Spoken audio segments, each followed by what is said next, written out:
Hello and welcome back to round 3 of the season. We are today in Australia, Melbourne, for qualifying.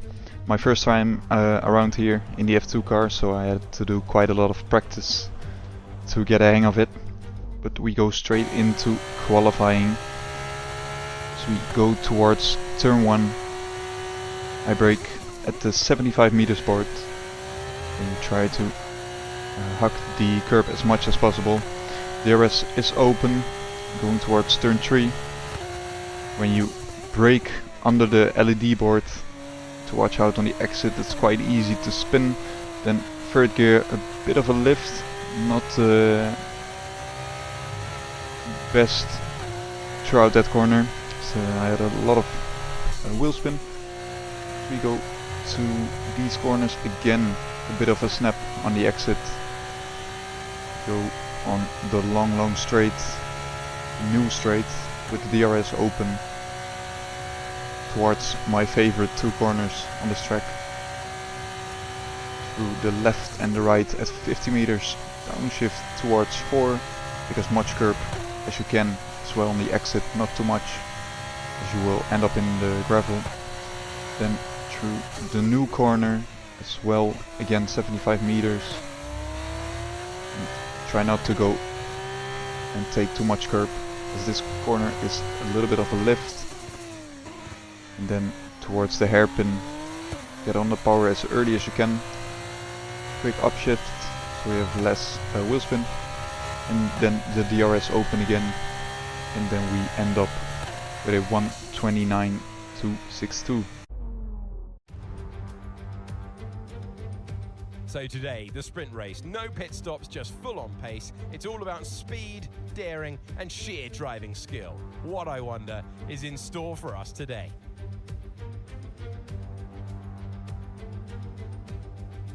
It's a new addition to the Formula 2 calendar. Albert Park has been an iconic F1 circuit for years. Recently remodeled to encourage tighter racing on track, it is 3.28 miles, 14 turns instead of the original 16. Welcome to the Formula 2 commentary box. I'm Alex Jakes. Alex Brundle joins us as ever for this. Alex, it's a sprint race. How's the format change going to affect the mentality of the drivers? We have seen stops before at the end of the sprint race, jumping onto that softer compound of tyre and having at it for the final few laps of the race. Indeed, we've seen sprint races won like that. So anything can happen out there. Don't send the pit crew home just yet. So here we go then for the formation lap for the sprint race. Qualified P19, not the greatest of laps. Okay, so there is again a lot of work to do. Engagement is okay before the start.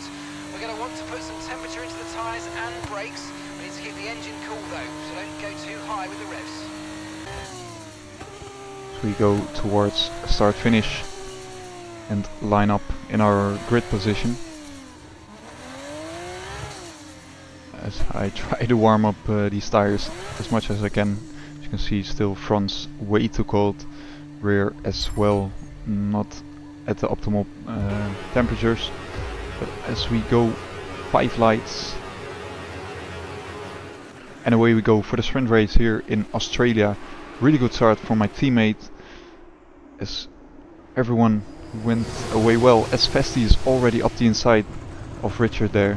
Hauger going into P3, switching positions with Ollie Beerman, Victor Martens as well going one place up, as I am trying to get a place here on Zane Maloney, going side by side into turn 3 as well as turn 4, but he is ahead as I'm trying to get this position back.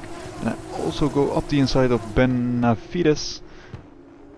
And we are still going side by side into this fast right-hander onto the straight, but we get him in the end. We need to watch out because the slipstream works quite well for them. They were really quick on the straights again, so that's something we need to look out for, but this time I survived. As we go towards lap 3, DRS is going to be enabled at the moment P17 with Benavides still behind us, putting the pressure on me as I'm trying to put the pressure on Crawford. And later into the lap we are going side by side with him. We have the DRS, he has the DRS as well, but we have the outside towards the inside, but he is just quick enough to stay ahead of me. So we also have a little bit of a contact. Go in lap 5, still behind Crawford, but this time we are close enough with the DRS wide open towards turn 3. But is it enough? Try to go round the outside, but it's just not enough for now. As there is also a little bit of a gap towards Fittipaldi, so we might have a better run on him onto this straight, as I'm almost on his outside already. This time we are side by side with the DRS open once again on the outside. Maybe enough straight line speed, but again just not enough to get him into this corner. But maybe we can get the overspeed for the next corner. As I'm having a look down the outside, inside here, braking as late as possible, but go over the red curb and lose the car a bit. So lap 6 we try it again. This time he has no DRS, so there is a bigger chance to overtake him. And before we get into the braking zone, we are ahead of him, as we had a little bit of contact. Good job. So lap 7, trying to close up with Fittipaldi here, as I have a big wheel spin moment coming out of that corner. So Crawford gets ahead of us again. So lap 8 we need to try to overtake Crawford again. I'm sending it up the inside here, way too quick into the corner, and that makes me lose the car and go into the grass. So we are losing 2 positions to Benavides and Maloney. We also have a little tap with Maloney on the rear. Luckily no damage on the front wing. But now we need to get these 2 places back again. So we are back in our starting position, and we want points. So this is not going too well, but we immediately get back on Maloney, and now we can catch up again with the guys ahead.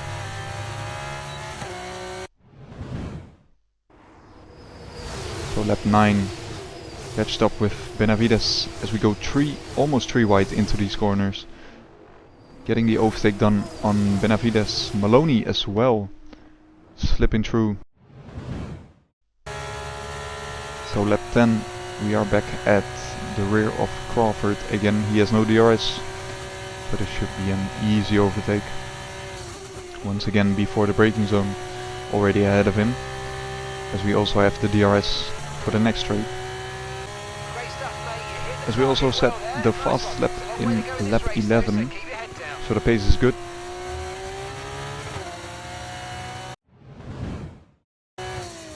So lap 14, sending it on the inside of Fittipaldi here. Couldn't get completely alongside of him. He stays ahead of us. As we go into the hairpin, we might have a chance here. We do not. So I have a lot of wheel spin coming out of the hairpin. As the grip was again very low on these harder compound tires. So lap 15, again at the rear of Fittipaldi. This time we are really close, right behind him with the DRS open.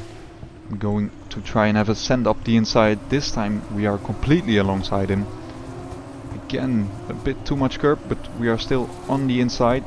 Should be an easy overtake, and it is, up into P15.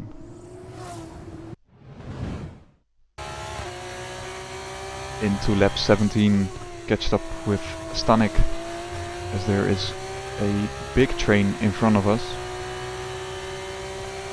with the DRS coming up already really close to him. This time I need to look for an inside move maybe here, but as you can see he is driving away from me with the DRS open, so I need to wait for the next straight to get a really good exit out of this corner.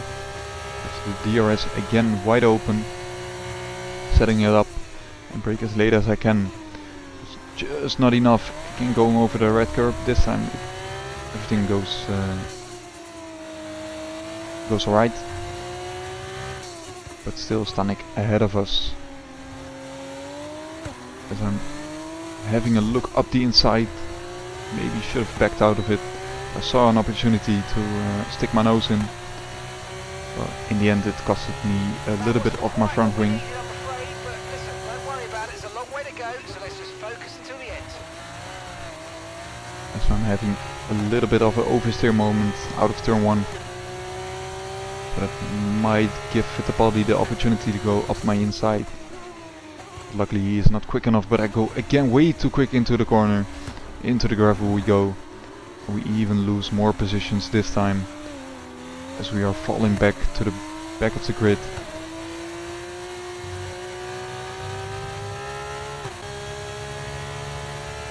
But we are immediately going to overtake Cordeel with the DRS. He has none, so that is an easy overtake. We get the DRS again. With just 4 laps to go, we really need to push as hard as I can.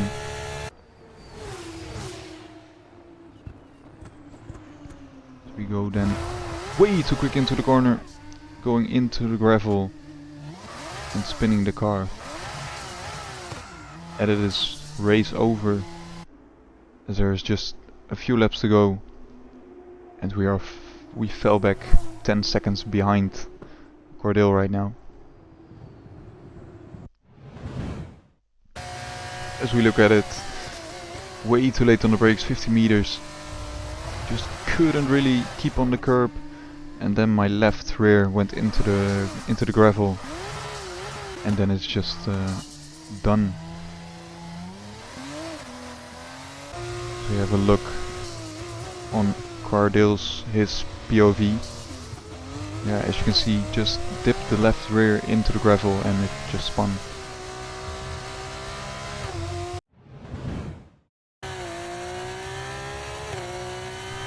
So last corner and last lap. This is And the that's race. the end of the race. We'll see you in Park Fermé. Sadly last place, but it is what it is. We still have a long season to go, and these things can happen. As Frederik Vesti gets driver of the day.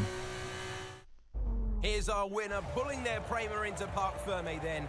What a fantastic race.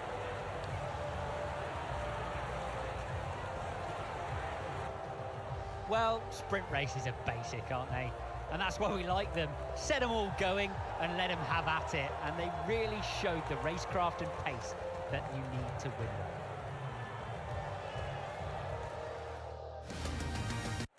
As we look back on a thrilling race here today, we can now see the drivers take their places on the podium. It's a familiar sight by now, as it's another successful F2 win for Prema.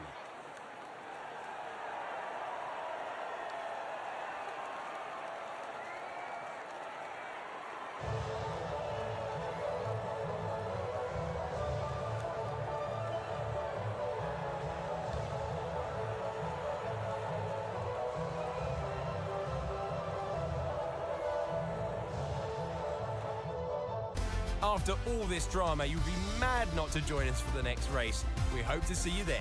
Take care. So that's it for the first race of this weekend, the sprint race. As you can see, Vesti taking the first spot, then my teammate Richard in second, then Ollie Beerman in third, Dennis Hauger in fourth, Victor Martens in P5, Leclerc in sixth, then Iwasa takes 7, Pourchaire takes 2 points because of pole position, so that means he is in P8, and Novalak takes the last point in the sprint race with 1 point, and then myself in last place. So we still have a feature race coming up, and there's still enough points to get tomorrow in the feature race. So I hope you guys enjoyed this this video, and I hope to see you guys in the next race. And don't forget to like and subscribe to not miss any videos. I'll see you guys tomorrow.